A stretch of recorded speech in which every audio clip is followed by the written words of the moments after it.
Welcome back to biryani పొట్లం cooking channel. ఈరోజు చాలా సింపుల్ రెసిపీ అండి. ఈజీగా చేసుకోవచ్చు, కడుపు నిండుగా తినేయచ్చు, అంతే కమ్మగా ఉంటుంది. ఈ కూరనంటూ ఎవరు ఇష్టపడని వాళ్ళు ఉండరండి. ఈ రెసిపీ అంత బాగుంటుంది, మరి తింటూ ఉంటే నోటికి మాత్రం కమ్మగా ఉంటుందండి. ఇలా వేడివేడి అన్నంలో, చల్లారిన అన్నంలో తిన్నా చాలా బాగుంటుంది ఫ్రెండ్స్. మరి చూడండి, ఈరోజు రెసిపీ చాలా సింపుల్, చూసేయండి. నేనైతే 1/2 కేజీ బుడంకాయలు తెచ్చానంటే నేను కాదండి, నా పెద్ద తమ్ముడు తెచ్చారు. వాడైతే కనీసం ఒక 10 కిలోమీటర్స్ ఉంటారండి, నాకు వాడికి అంత దూరంలో ఉంటాము. నా పెద్ద తమ్ముడు తెచ్చేసి, నీకు చాలా ఇష్టమైనవి తెచ్చానంటే, నాకు ఇంకొకటి కూడా ఇష్టం అండి, ఇది కూడా చాలా ఇష్టము, అయితే నా కోసం తెచ్చావా అనేసి చాలా నవ్వుకున్నామండి ఆ రోజు. ఇంకా మా తమ్ముడు నేను కలిసి టీ తాగేసి, ఇవి చూడండి మరి ఈ రెసిపీ మాత్రం ఇలా తయారు చేస్తున్నాను. మనము స్టవ్ వెలిగించుకొని ఈ విధంగా మనము కావాల్సినంత ఆయిల్ వేసుకోవాలండి. ఒక బౌల్ పెట్టుకొని జీలకర్ర, ఆవాలు, కొంచెం శనగపప్పు కూడా వేసుకొని, కట్ చేసి పెట్టిన పొడవులో 2 పచ్చిమిరపకాయలు, పెద్దపాటి ఉల్లిపాయ, 2 కరివేపాకు రుబ్బలు వేసుకొని చక్కగా ఈ విధంగా వేపేసుకుంటున్నామండి. ఈ కర్రీకి అయితే ఇవి అయితే ఇంపార్టెంట్ అండి. ఈ విధంగా సింపుల్గా చేసుకుంటే మాత్రం టేస్ట్ మాత్రం బాగుంటుందండి. చిటికెడంత సాల్ట్ కూడా వేసి చక్కగా ఈ విధంగా సిమ్ములో పెట్టేసుకొని మంట చిన్నగా వేపేసుకోవాలండి. చిటికెడంత పసుపు కూడా వేసి ఓసారి మళ్ళీ ఈ విధంగా కలుపుకోవాలండి.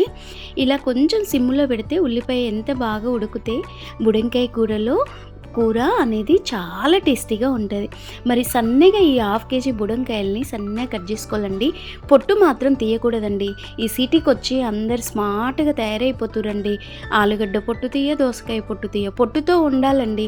ఊర్లో చిన్నప్పుడు మన అమ్మ నాన్న పొలం పనులకు వెళ్ళేటప్పుడు ప్రతి కూరగాయ పొట్టుతో కట్ చేసి వండేవాళ్ళు. ఎంత కమ్మగా ఉంటుండండి చెప్పండి మీరు ఫ్రెండ్స్.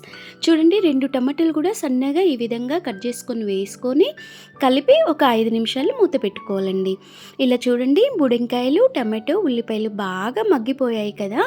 ఒక్క పెద్దపాటి వెల్లుల్లి రిబ్బ అయితే వేసుకోవాలండి. ఇవి మగ్గిన తర్వాత టేస్ట్ బాగా వస్తుందండి. ఇదైతే మా బామ్మగారు ఉండేవాళ్ళండి చిన్నప్పుడు, చాలా బాగుంటుందండి.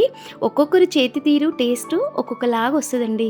బాపమ్మ గారిది అయితే చాలా బాగుంటుందండి. తన చేత 1/2 కిలో కూరగాయలు వండినా 10 మందిని తినేవాళ్ళమండి. మా చెల్లెలు, అక్కలు, తమ్ముళ్ళు అందరం తినేవాళ్ళం. ఒక స్పూన్ మిర్చి పౌడర్ కూడా వేసుకొని మనము చక్కగా మరోసారి ఈ విధంగా కలుపుకోవాలండి. కొంచెం కారము కొంచెం కావాలంటే ఎక్కువ వేసుకోవచ్చు, లేదా కొంచెం తక్కువ వేసుకోవచ్చు. నేను కొంచెం తక్కువ వేసుకున్నానండి, పుల్లగా నాకు చాలా ఇష్టం అండి.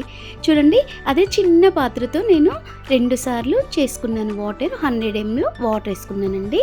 ఈ 100 వాటర్ వేసేసుకొని 100 ml ఇక కొంచెం ఒకసారి ఇలా చక్కగా కలుపుకోవాలండి. మంచిగా ఉప్పు కారం సరిగా వేయాలండి బుడంకాయ కూరలో, అప్పుడే కూర అనేది చాలా టేస్టీగా వస్తుంది. కారం మాత్రం అత్తయ్య గారిదండి, అందులోనే ఉప్పు, పసుపు అన్నీ పట్టించేసి మా అత్తయ్య ఈసారి అయితే బాగానే పంపేదండి. ఇన్ని ఇయర్స్ తర్వాత అత్తయ్య గారు దగ్గర 10 కిలోలు పంపారు మిర్చి పౌడర్ అయితే. మాకు ఇక 1.5 ఇయర్ దాకా పర్వాలేదండి. పాపం అత్తయ్య అయితే ఎంత శ్రమ పడ్డారో కానీ టేస్ట్ మాత్రం చాలా బాగుందండి. ఈ మిర్చి పౌడర్ అయితే అత్తయ్య ఆంధ్ర నుండి పంపారండి, రుచి మాత్రం అదిరిపోయేది. చూడండి, మరి బుడంకాయ కూర రెడీ అయిపోయేది కదా ఫ్రెండ్స్.